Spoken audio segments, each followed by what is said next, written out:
Hello बच्चों, आज हम चैप्टर 6 की last exercise maxima and minima करेंगे। अप्रॉक्सीमेशन एक्सरसाइज हमारी सिलेबस से इस बार डिलीट हो गई है, तो अभी मैं उसको नहीं करा रही, बट कुछ टाइम के बाद मैं जो सिलेबस डिलीट हुआ है उसकी वीडियोस भी अपलोड करूँगी। तो आज का हमारा टॉपिक है मैक्सिमा एंड मिनिमा। ये जो वर्ड्स हैं ये ऑलरेडी हमारे लिए फैमिलियर हैं। मैक्सिमम, मिनिमम, ये सारे वर्ड्स हमें पता हैं, है ना। मैक्सिमम मतलब सबसे ज़्यादा, मिनिमम मतलब सबसे कम। तो जब हम फंक्शंस में मैक्सिमम और मिनिमम की बात करते हैं, इट मीन्स हम फंक्शन की मैक्सिमम वैल्यू और मिनिमम वैल्यूज़ की बात कर रहे हैं, है ना। फंक्शन की वैल्यूज़ निकालनी हमें आती है, तो उसमें भी तो मैक्सिमम मिनिमम वैल्यूज़ निकल सकती हैं। जैसे अगर हम बात करें अपने फंक्शन साइन एक्स की, तो हमें थोड़ा बहुत पता है कि साइन एक्स की मैक्सिमम वैल्यू जो है वो 1 ही आती है ना। तो साइन एक्स की जो मैक्सिमम वैल्यू है वो 1 होती है, और साइन एक्स की जो मिनिमम वैल्यू होती है वो -1 होती है। ठीक है, तो यही मैक्सिमम मिनिमम वैल्यूज हम इस एक्सरसाइज के अंदर निकालना सीखेंगे डिफरेंट फंक्शंस की। ठीक है, जब हम किसी का ग्राफ बनाते हैं फंक्शन का, तो ग्राफ बनाने पर हमें अगर ये नॉलेज है कि इस फंक्शन की मैक्सिमम वैल्यू कहाँ आती है या मिनिमम वैल्यू कहाँ आती है, या ये फंक्शन कहाँ पर टर्न करेगा, अगर हमें ये सब पता है तो हम उस फंक्शन का ग्राफ इजीली बना सकते हैं। इट मीन्स इस टॉपिक के बाद हम एक फंक्शन का रफ स्केच जरूर तैयार कर सकते हैं अगर हमें इसकी नॉलेज है तो। अब ये टॉपिक हमारा डिफरेंशिएशन, एप्लीकेशन ऑफ डेरिवेटिव में दिया हुआ है। इट मीन्स इसमें हम डेरिवेटिव का यूज करेंगे, बट ये जरूरी नहीं है कि डेरिवेटिव करने से ही आप मैक्सिमम और मिनिमम वैल्यूज निकाल पाओ। कुछ फंक्शंस हमारे पास ऐसे भी हैं जिनका डिफरेंशिएबल, जो कि डिफरेंशिएबल नहीं है, बट उनका भी मैक्सिमम और मिनिमम वैल्यू एग्जिस्ट करती है। ठीक है, हम करेंगे ऐसे भी एग्जाम्पल जो डिफरेंशिएबल नहीं है फिर भी उनकी मैक्सिमम मिनिमम वैल्यू एग्जिस्ट करेगी। तो जो मैं आपको आज बताऊंगी उसमें हम डिफरेंशिएशन का कोई यूज नहीं करेंगे, हम डायरेक्ट फंक्शन की मैक्सिमम एंड मिनिमम वैल्यूज निकालेंगे। ठीक है, मैं थोड़ा बहुत आपको ग्राफ से हिंट दे देती हूँ कि जैसे मान लीजिए किसी फंक्शन का ग्राफ ऐसे बना है, तो इस इंटरवल की अगर हम बात करें जहां से जहां तक हमारा फंक्शन है, इस पर इसकी हाईएस्ट वैल्यू आ रही है। आप देख सकते हैं सी पॉइंट पर सबसे हाईएस्ट वैल्यू आ रही है FC। बाकी जितने भी पॉइंट्स हैं, कोई भी अगर आप पॉइंट ले लेंगे सब पे इसकी वैल्यूज कम आएगी। हाईएस्ट वैल्यू इस पे आ रही है तो ये हो जाएगी हमारे फंक्शन की मैक्सिमम वैल्यू। ठीक है, ऐसे अगर हम कुछ ऐसा बना दें तो यहाँ पर सबसे लोएस्ट वैल्यू आ रही है, तो ये मेरे फंक्शन की हो जाएगी मिनिमम वैल्यू। यही हम फाइंड आउट करना सीखेंगे। ठीक है, तो अगर आपको फंक्शन का ग्राफ बनाना आता है तो वहां से भी आप बता सकते हैं कि यहाँ पर इसकी हाईएस्ट वैल्यू है, यहाँ पर इसकी लोएस्ट वैल्यू है, जैसा कि मैंने इन दो ग्राफ्स में आपको दिखाया। एक एग्जाम्पल जो हम 11th क्लास में भी कर चुके हैं, fx = x²। आपको याद होगा fx को अगर आप y मानो तो ये पैराबोला है, अपवर्ड पैराबोला। आप देख सकते हैं इस पैराबोला की लोएस्ट वैल्यू यहाँ पर आ रही है 0 पे, है ना। क्या आएगी 0 पे वैल्यू इसकी? 0²। तो 0² मीन 0। ये इस फंक्शन की हो जाएगी मिनिमम वैल्यू। क्लियर? तो अगर आपको ग्राफ बनाना आता है वहां से भी हम देख सकते हैं इस फंक्शन की मैक्सिमम वैल्यू या फिर मिनिमम वैल्यू क्या है। इस ग्राफ में कोई मैक्सिमम वैल्यू एग्जिस्ट नहीं करेगी क्योंकि ये बढ़ते ही रहेंगे तो वैल्यूज बढ़ती रहेंगी। ठीक है, हाँ, बट मिनिमम वैल्यू जरूर एग्जिस्ट करेगी।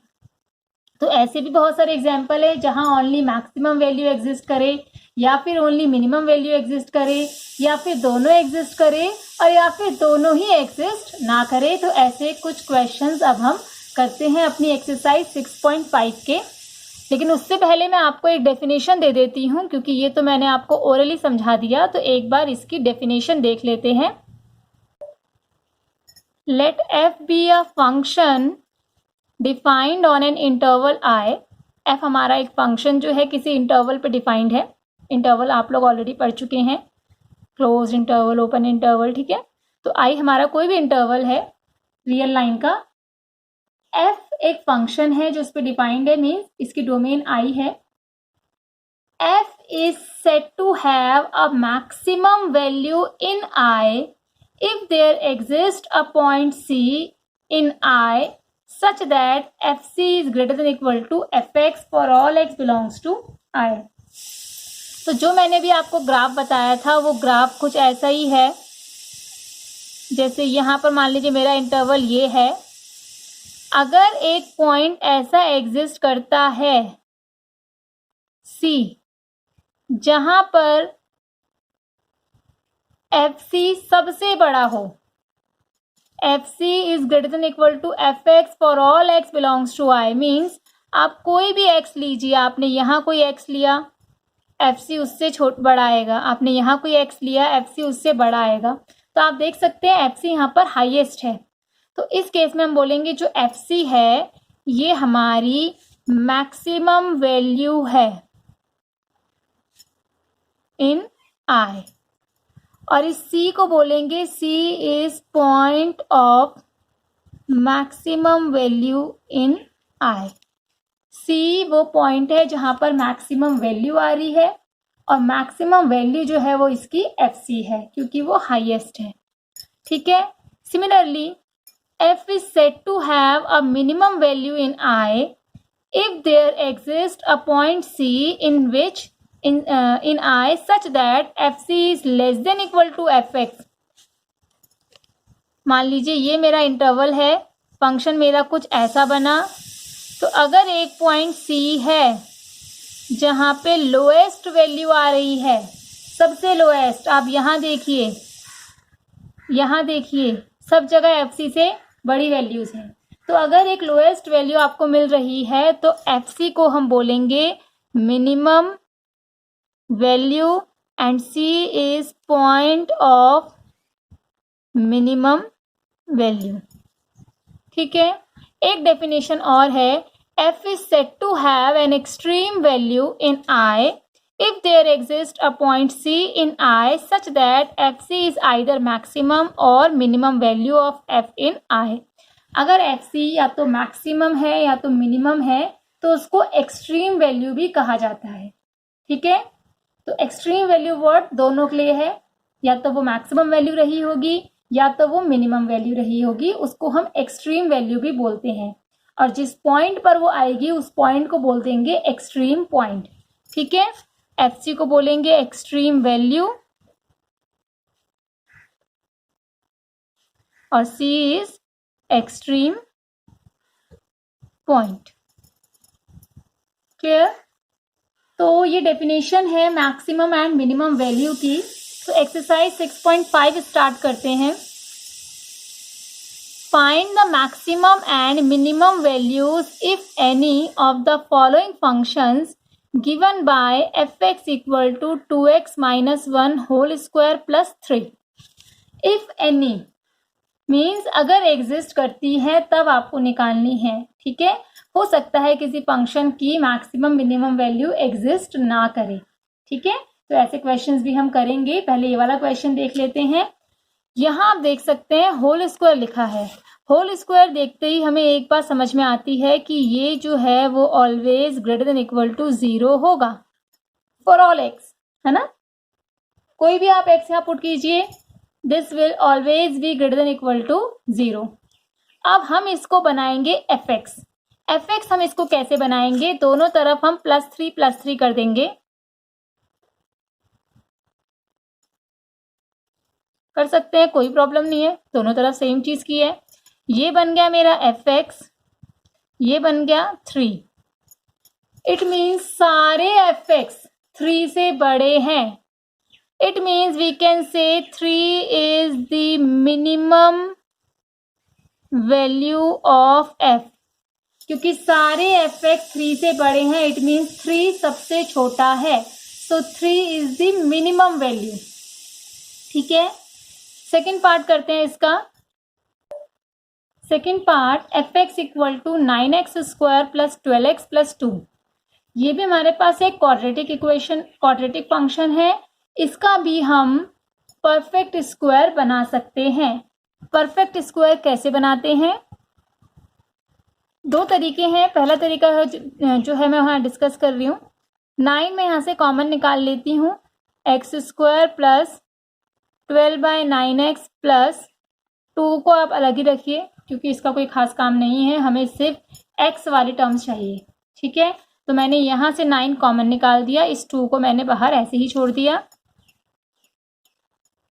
अब क्या करते हैं, जो हमारी ये x वाली टर्म होती है 4/3, इसका हाफ 2/3 बनेगा। तो इस 2/3 का एक बार स्क्वायर ऐड करेंगे, देन सब्ट्रैक्ट करेंगे, तो ये बन जाएगा आपके पास x square plus 4/3x as it is, 2/3 square minus 2/3 square plus 2 as it is. तो ये हमेशा फॉर्मूला बनेगा either a plus B whole square और a minus b whole square. तो यहाँ देखिए वो इसके साइन पे डिपेंड करेगा, a square plus B square plus 2ab है ये। अगर ये माइनस होगा तो a square plus B square minus 2ab। ठीक है, क्या बना ये formula? a plus B whole square, आप चेक कर सकते हैं, a square plus 2ab plus B square minus 4/9 as it is plus 2 जो बाहर पड़ा है वो एज इट इज। 9 से इसको मल्टीप्लाई कर दीजिए, ये बन जाएगा 9x plus 2/3 whole square minus 4 plus 2, है ना। 9 से मल्टीप्लाई होकर यही आएगा, तो ये हमारे पास आ गया 9x plus 2/3 whole square minus 2। तो जो मेरा फंक्शन था मैंने उसको होल स्क्वायर में कन्वर्ट कर दिया। ठीक है, क्या तरीका है कन्वर्ट करने का? एक्स स्क्वायर का जो कोफिशिएंट है उसको आप पहले 1 बनाइए, अगर कोई उसके साथ है तो उसे बाहर कॉमन निकाल दीजिए। फिर जो एक्स का कोफिशिएंट है उसके हाफ का स्क्वायर ऐड और सब्ट्रैक्ट करना है, तो यहाँ से हमारे पास फॉर्मूला बन जाएगा। बाकी सारे टर्म्स को हमने अलग ऐड कर दिया। अब देखिए इसे कैसे सॉल्व करेंगे। Again same thing, first part की तरह हो गया ये, 9x plus 2/3 whole square is always greater than equal to 0। ठीक है, चाहो तो आप 9 को अगले स्टेप में भी लगा सकते हो या डायरेक्टली लगा सकते हो। अब इसको हमें अपना फंक्शन बनाना है तो दोनों तरफ -2 करना पड़ेगा। तो 9x plus 2/3 whole square minus 2 is greater than equal to 0 -2 for all x, ये लिखना ज़रूरी है। तो ये मेरे पास बन गया f(x) is always greater than equal to -2 for all x।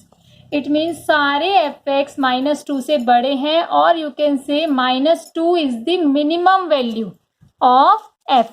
ठीक है, so minimum value of f is -2, तो -2 इसकी मिनिमम वैल्यू है। नेक्स्ट पार्ट करते हैं अब, third part, -x - 1 whole square plus 10।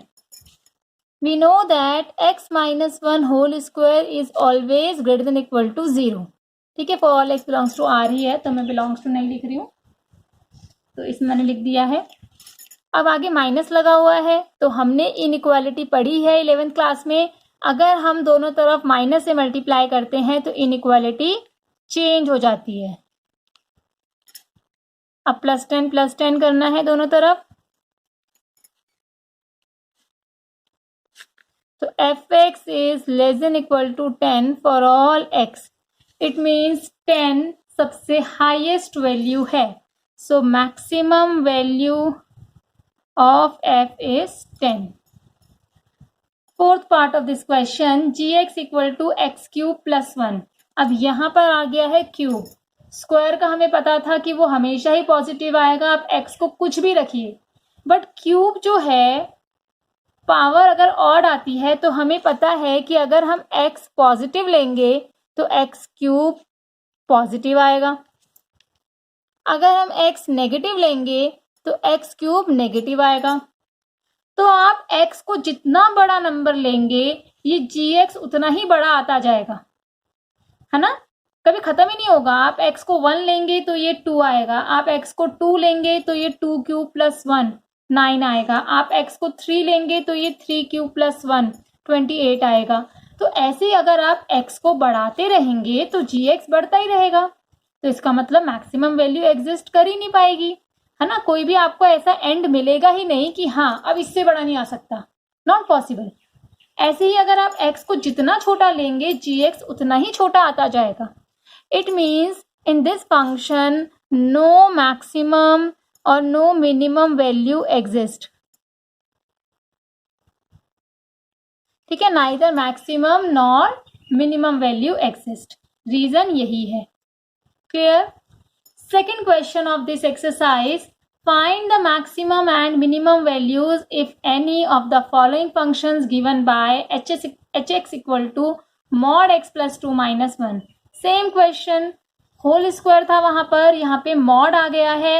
हमें पता है कि मॉड फंक्शन जो होता है वो भी हमेशा पॉजिटिव आंसर्स देता है ना। मॉड फंक्शन की वीडियो मैं आपको पहले भी बता चुकी हूँ, तो जो मॉड फंक्शंस है उसको रीड कर लीजिए आप, क्योंकि ऑलमोस्ट हर जगह वो यूज होता है।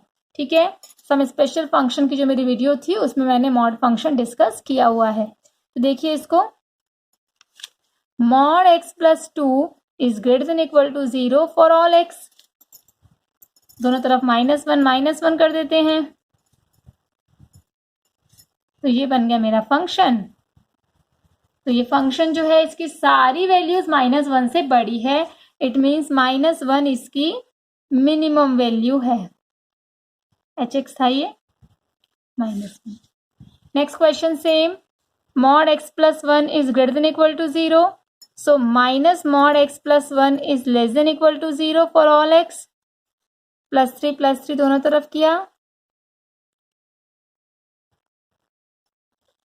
तो ये आ गया मेरे पास gx is less than equal to 3 for all x। It means 3 सबसे हाईएस्ट वैल्यू है, so maximum value of g is 3।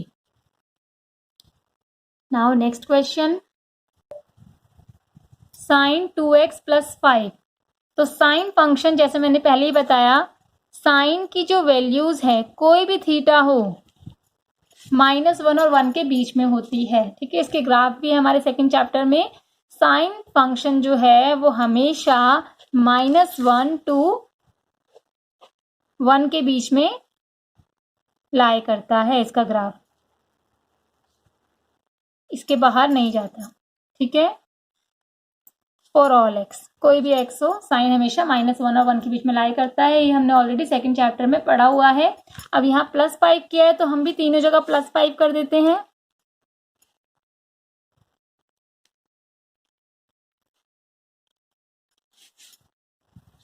तो 4 less than equal to hx less than equal to 6 for all x।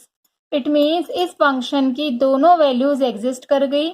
Minimum value है 4 और maximum value है 6। ठीक है ना, आप डायरेक्टली भी यहाँ रख के देख सकते थे। -1 रखने पे 4 आएगा, 1 रखने पे 6 आएगा। ठीक है, तो डायरेक्टली भी इसका आंसर दे सकते हैं। क्वेश्चन नंबर 4 देखिए, सेम है, बस मॉड लगा है। मिनिमम वैल्यू क्या होगी इसकी, -1 होगी, और मैक्सिमम वैल्यू इसकी कितनी होगी, 1 होगी। तो जब इसकी मिनिमम वैल्यू -1 आप यहाँ रखेंगे तो ये बन जाएगा 2। तो minimum value of f is 2 and maximum value of f is 1 रखेंगे तो 4। ठीक है, fifth part, hx equal to x plus 1। तो देखिए ये भी ऐसे है, जैसे वहाँ x की पावर 3 था वैसे यहाँ पर x की पावर 1 है, तो सेम है ये भी। अगर आप x को पॉजिटिव लेंगे तो x भी पॉजिटिव आएगा, अगर आप x को नेगेटिव लेंगे तो x भी नेगेटिव आएगा। ठीक है, अब यहाँ पर आप हो सकता है थोड़ा कंफ्यूज हो जाओ कि हमें सिर्फ 1 तक जाना है ना। अब यहाँ पर 1 तक नहीं जाना, 1 को छोड़ के उससे पहले तक जाना है, क्योंकि क्या लिखा है यहाँ पे, ओपन इंटरवल। अगर मैं इसका ग्राफ बनाऊं तो ये एक लाइन है y equal to x plus 1 की, आप बना सकते हैं इसका ग्राफ। x 0 है, तो अगर x 0 है तो y कितना आ रहा है, 1। ठीक है, और अगर x 1 है तो y आएगा 2, मतलब ये ऐसे बनेगी। लेकिन ये दोनों इंक्लूड नहीं होंगे, है ना। मैंने रख के देख लिया इसमें x को -1 तो y 0 आ रहा है, मतलब यहाँ तक पहुंचेगी ये लाइन। लेकिन ये पॉइंट इसमें इंक्लूड नहीं है, है ना। तो हमें लग रहा है कि हाईएस्ट वैल्यू आ रही है, यहाँ पर आ रही है, एक्चुअली में वो 1 पे नहीं आ रही, 1 से जस्ट पहले आ रही है। लेकिन 1 से जस्ट पहले क्या है आपको क्या पता? अगर कोई बच्चा मुझे बोलेगा 1 से जस्ट पहले मैम 0.9 है, पर ऐसा तो नहीं है। 0.9 के आगे एक और आता है 0.91, 0.92, 0.921। अगर कोई बोले 0.99 ये लास्ट है, पर ये किसने कहा ये लास्ट है? 0.99 के बाद तो 0.991 भी आएगा, 0.9911 भी आएगा, 0.992 भी आएगा। तो उससे जस्ट पहले क्या है वो कोई भी नहीं बता सकता, है ना, क्योंकि जो भी उससे पहले बताएगा तो हमें बीच में उनके एक नंबर और मिल जाएगा। ठीक है, तो इसीलिए हाईएस्ट, अगर ये क्लोज्ड होता यहाँ पर 1 पे खत्म हो रहा होता तो हम बोलते हाईएस्ट वैल्यू 1 पर आ रही है, लोएस्ट वैल्यू -1 पर आ रही है। बट यहाँ पर ओपन इंटरवल है, इट मीन्स 1 इंक्लूड नहीं है, और 1 से जस्ट पहले क्या है वो कुछ पता ही नहीं है ना। तो इसलिए इस फंक्शन की भी neither maximum value nor minimum value exist, कोई भी वैल्यू एग्जिस्ट नहीं करती है, नाइदर मैक्सिमम नॉर मिनिमम। तो नेक्स्ट क्लास में हम लोकल मैक्सिमा लोकल मिनिमा पढ़ेंगे। आज के लिए इतना इनफ है। Thank you.